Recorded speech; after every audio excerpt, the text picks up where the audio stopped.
malam, jumpa kembali dengan Romo Edi Ronggo. Di dalam kesempatan kali ini ada bahasan yang menarik berdasarkan ramalan apa sing ramalan perbintangan kuwi iki apa? Horoskop bahwasanya akan ada gerhana bulan yang jatuh pada tanggal 19. Ada pertanda apakah di tanda-tanda alam yang memunculkan gerhana bulan tersebut, meskipun hanya sedikit tapi sangat berpengaruh dalam pergerakan alam dan sekitarnya. Menurut para pinisepuh terdahulu yang telah banyak mengupas tentang perjalanan alam dan isinya, ini akan terjadi banyaknya hujan deras dan juga bencana alam. Meskipun tidak menimbulkan korban yang signifikan atau tidak seperti prahara-prahara terdahulu adanya tanah longsor, banjir bandang, namun banjir saat ini juga pasti perlu diwaspadai. Bahkan angin akan bertiup kencang disertai dengan angin puting beliung serta petir. Ini kita wajib waspada, hati-hati bagi pengguna teknik atau teknologi komputer baik HP, sebaiknya diamankan pada saat hujan deras, di saat mana ada petir menyambar. Jangan sampai kita atau sobat Romo Edi Ronggo semuanya yang ada di rumah menjadi korbannya. Wajib diwaspadai pula bagi saudara-saudara kita yang kebetulan rumah tinggalnya berdekatan dengan tebing atau lereng gunung. Ini harus hati-hati. Dengan banyaknya air hujan tentu akan banyak pula tanah yang longsor. Nah, dalam hal ini seyogianya kalau punya piaraan sapi, kambing, ayam dan lain sebagainya diamankan. Jangan sampai menjadi korban. Tapi jangan lupa mengamankan Rojo Koyo juga harus mengamankan diri kita masing-masing agar kita terlepas dari mara bahaya. Dalam setiap masalah, dalam setiap musibah, itu pasti ada hikmah yang diturunkan oleh Allah Subhanahu wa Ta'ala. Maka orang Jawa terdahulu pun dengan daya upayanya memohon petunjuk kepada Sang Kuasa, maka didapatlah penolakan bala, penolakan petir, penolakan angin puting beliung. Jadi bagaimana cara menolak petir, bagaimana cara menolak angin puting beliung itu, mbah buyut dulu itu sudah sering menggunakan. Mungkin di antara saudara-saudara subscriber yang seusia dengan saya atau kelahirannya 58, 60 atau mungkin kelahiran 47 sampai ke sini, itu pasti pernah mengalami masa-masa yang di era 70-an, di era 60-an. Manakala setiap kali ada puting beliung, ada ulur-ulur kalau orang Jawa mengatakan, ini tidak sampai menelan banyak korban jiwa. Bahkan cara seperti itu pun saya praktekkan dengan nyata. Ya, kenyataannya rumah saya yang di bawah pohon besar, ada beberapa pokok pohon yang usianya ratusan tahun. Maka saya setiap kali ada angin besar, bagaimanapun saya tetap keluar rumah. Namun dengan berupaya menghentikan atau mengusir angin tersebut dari lingkungan atau sekitaran saya, sehingga tetangga saya dan lingkungan saya terhindar dari malapetaka. Tentu saja bukan karena kesaktian saya, bukan karena ketinggian ilmu saya, tidak. Namun segala sesuatu adalah karena karunia Allah, dan percaya bahwasanya setiap makhluk Allah, makhluk Tuhan ini jika mohon pertolongan, maka Allah akan memberikan dan akan menurunkan permohonan umatnya tersebut. Tentu untuk mempelajari ilmu tersebut dibutuhkan ritual. Pertama, untuk memegang ilmu tersebut butuh waktu 7 hari puasa. Setelah hari ke-7 ini tidak makan apa-apa kecuali jam 12 malam.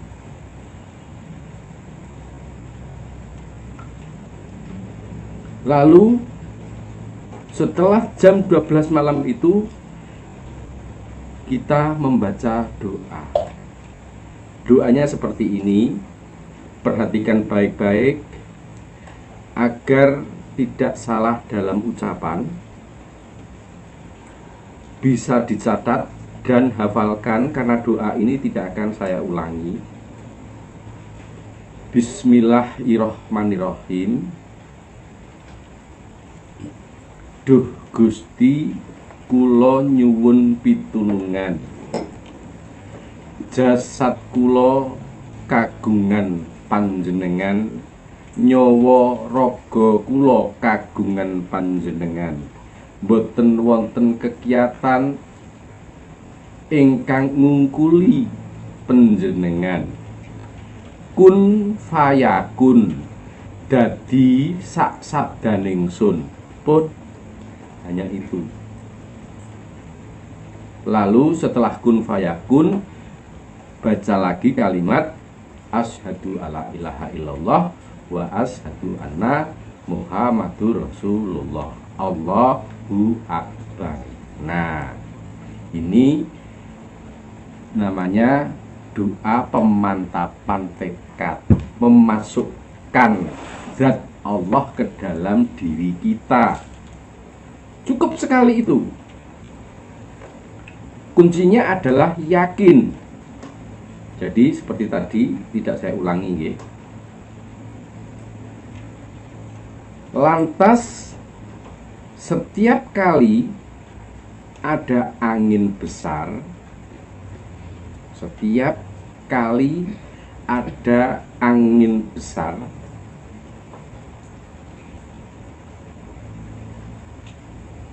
panjenengan masuk ke dalam rumah, ambil sekepal nasi, cukup sekepal nasi atau 10-an nasi putih tawar tanpa ada apa-apanya, keluar, lantas rapal mantra ini, Bismillahirrahmanirrahim. He angin gede, ojo pati rene, ki gede ono kene. kalau angin. Bismillahirrohmanirrohim. Ki gede ojo pati-pati rene, ki gede ono kene. Angin gede ojo pati-pati rene, ki gede ono kene. Catat. Setelah itu lempar ke atas, Allahu Akbar. Nah, itu jika untuk angin. Dan yakinlah bahwa saya tidak sampai 5 menitan angin itu akan berpindah, tidak murka.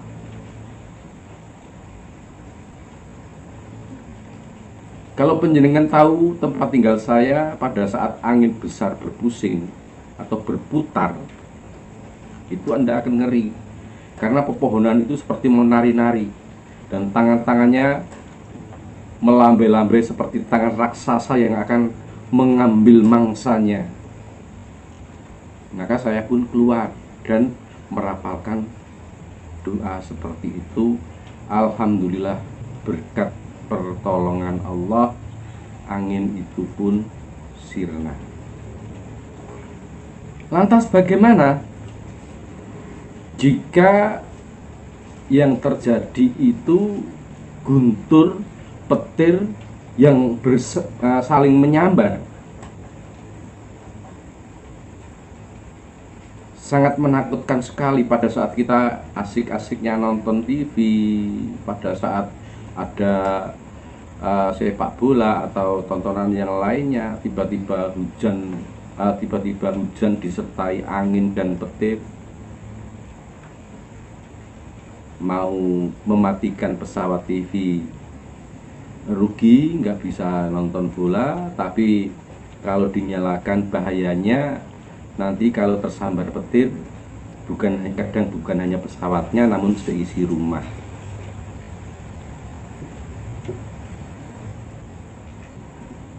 Karena tidak sedikit orang, bahkan hewan, yang tiba-tiba mati tersambar petir. Saudaraku yang senantiasa dirahmati Allah, jika cara mengusir angin seperti itu, cara mengusir petir tidak jauh berbeda.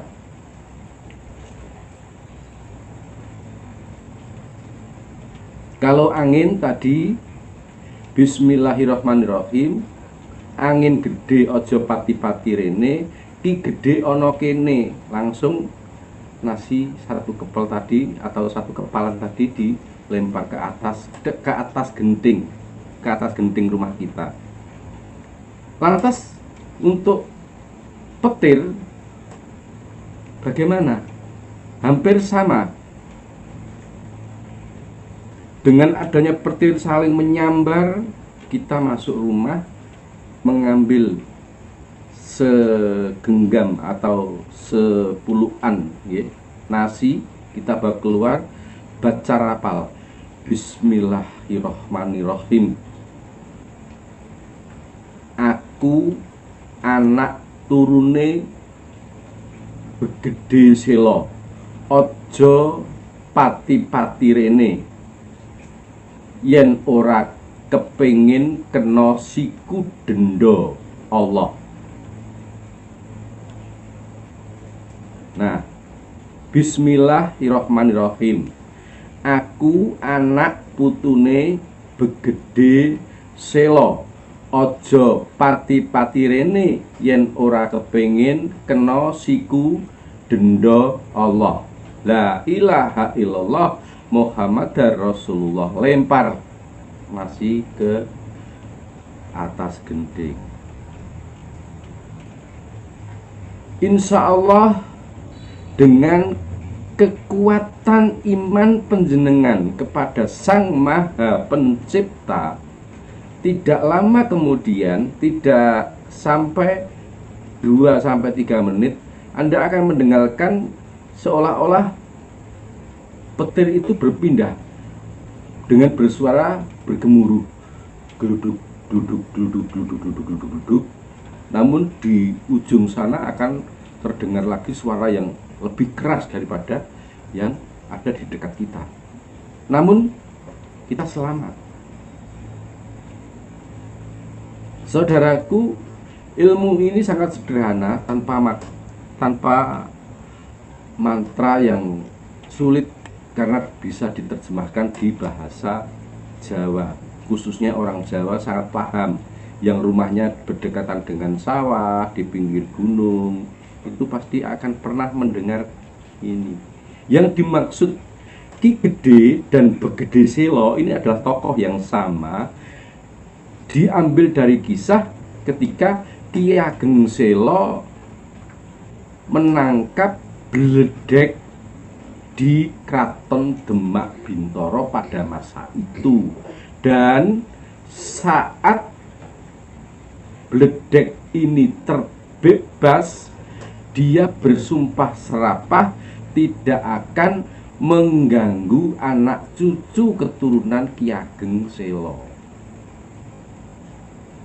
Pindahnya Bledek pun juga karena nasi.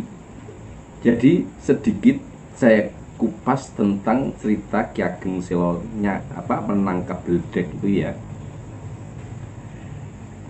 Pada masa itu Ki Ageng Selo sedang mengerjakan pekerjaannya sebagai petani di ladang.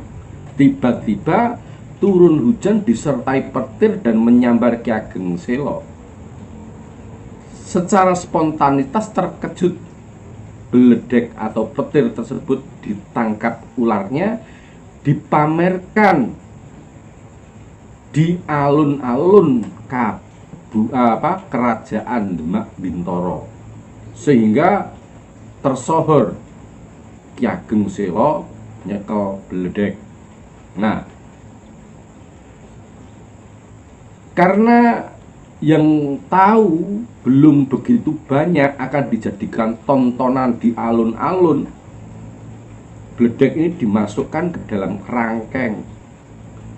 Nah,